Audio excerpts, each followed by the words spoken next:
জমিয়াতে উলামায়ে ইসলাম ও নেজামে ইসলামী party.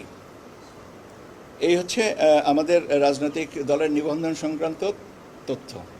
ঠিক আছে, অনেক ধন্যবাদ আপনাদের। আপনারা কিছু দলকে স্যার পর্যবেক্ষণে রাখলেন, আবার কিছু দল হচ্ছে অধিকতর পর্যবেক্ষণে, আবার ওই যে তো এনসিপিকে আবার আপনার চিঠি দিন, মানে স্যার সব প্রক্রিয়া একসঙ্গে কেন করা গেল না? একসঙ্গে করা গেল না কেন, তথ্যের কিছু কিছু ব্যাপারে তথ্যের সন্নিবেশ করাতে অসুবিধা আছে। যেমন যে তথ্যটা একটা দলের জন্য সত্যি আরেকটা দলের জন্য দেখা যাচ্ছে সেটা অপ্রাসঙ্গিক, আবার তাদের দলের জন্য যেটা সত্যি আবার অন্য দলের সঙ্গে অপ্রাসঙ্গিক। সেই জন্য সার্বিক বিবেচনায় এইভাবে এই জিনিসটাকে নেওয়া হয়েছে যে প্রকারান্তরে না বলবো না, তার থেকে বরং আর একটু যাচাই করে নিয়ে সিদ্ধান্তটা নেওয়া ভালো।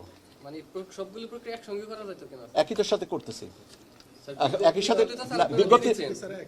আচ্ছা, বিজ্ঞপ্তির কথাটা না, বিজ্ঞপ্তির ব্যাপারটা তো হয়তো আগে আসবে, আগে এই দুটার নিষ্পত্তি হয়ে গেলে বিজ্ঞপ্তিটা হয়তো আগে দেওয়ার কথা চিন্তা করা হবে।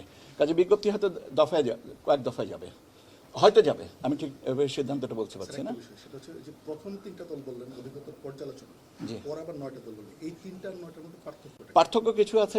যেমন আমাদের কাছে যে কিছু আমরা যে বাড়তি ইনফরমালি আবার কিছু পেয়েছি, সেখানে দেখা যাচ্ছে যে আমাদের এখানে হয়তো তথ্য পর্যালোচনায় আমাদের সচিবালয় পর্যায়ে ফাইল অ্যানালিসিসেও হয়তো দেখা যেতে পারে কিছু অসম্পূর্ণতা আছে, সেটা হয়তো মাঠ পর্যায়ে পাঠাতে হবে না, আবার কিছু মাঠ পর্যায়ে পাঠাতে হবে।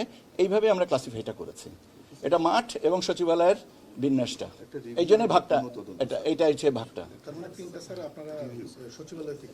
মোট কথা হচ্ছে 12টা হবে, তার ভিতরে ক্লাসিফাই করা আছে। কিছুটা সচিবালয় পর্যায়ে হবে, যেগুলো কাগজপত্র দিয়েছেন সেটা হয়তো আবার অধিকতর যাচাই করা হবে, আর যেটা মনে হয় যে না একটু ফিল্ডে পাঠাতে হবে সেটা হয়তো ফিল্ডে পাঠানো হবে। আগে দিচ্ছি না, আমি বলেছি তো আগে ধাপে ধাপে না। আপনারা যেহেতু আপনাদের একটা প্রতীক্ষা আছে, সেই জন্য আমি বলছি যে দুটো দলের, কিন্তু একসাথে তো আমি দুটো দল বলছি না যে আজকেই দেওয়া হচ্ছে। এই কদিনের ভিতরে যদি পর্যালোচনায় আরও 3টা দলের সাথে একসাথে দিয়ে দেবো, সেটা মানে জিনিসটাকে আপনাদের আপডেট করে রাখা। আপনাদেরকে আমি সবসময় বলেছি যে আপনাদের নিয়মিতভাবে আমরা আপনাদেরকে জানাবো। কাজে আপনাদের যে জানার চেষ্টা এবং সবাইকে জানানোর যে প্রচেষ্টা, সেটা চলমান থাকুক, যাতে মিস ইনফরমেশন ডিসইনফরমেশন না হয়, তথ্যের অবাধ প্রবাহ থাকা উচিত। এটা নাও হতে পারে, হতেও পারে।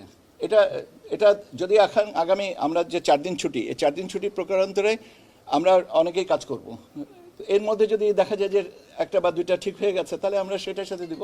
স্যার, এই দুইটা দলের আজকে বিজ্ঞপ্তি দিয়ে দিচ্ছেন কিনা? না, ঠিক আছে। প্রতীকের ব্যাপারে তো আমি বললামই যে একটা এনসিপিকে একটা চিঠি দেওয়া হবে যে আপনারা আপনাদের প্রতীক আমাদেরকে জানান, কেন ওনাদের কাঙ্ক্ষিত প্রতীকটা আমাদের তফসিলে নাই।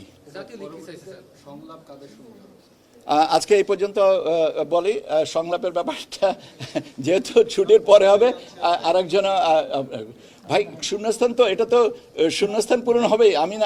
আমি আপনাদের দোয়ায় একটু বাইরে যাবো, দেশের বাইরে ফিরে আসা, কিন্তু এর অর্থ হয় না যে কাজ বন্ধ থাকবে। আমার অবস্থানে যিনি থাকবেন তিনি আপনাদেরকে ব্রিফ করে দিবেন। ভাই আমি মনে নাই,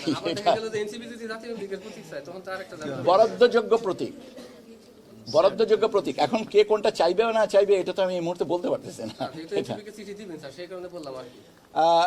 ঠিক আছে, this is a good point. আমরা বরাদ্দযোগ্য প্রতীকের সংখ্যাটা বলে দেবো, নামগুলো বলে দেবো, তাহলে আরো তো ভালো হয়ে গেল, আপনার সমস্যা মিটে যাবে, মানে আমাদের সমস্যা। আপনাদেরকে ধন্যবাদ, অনেক ধন্যবাদ। আসসালামু আলাইকুম।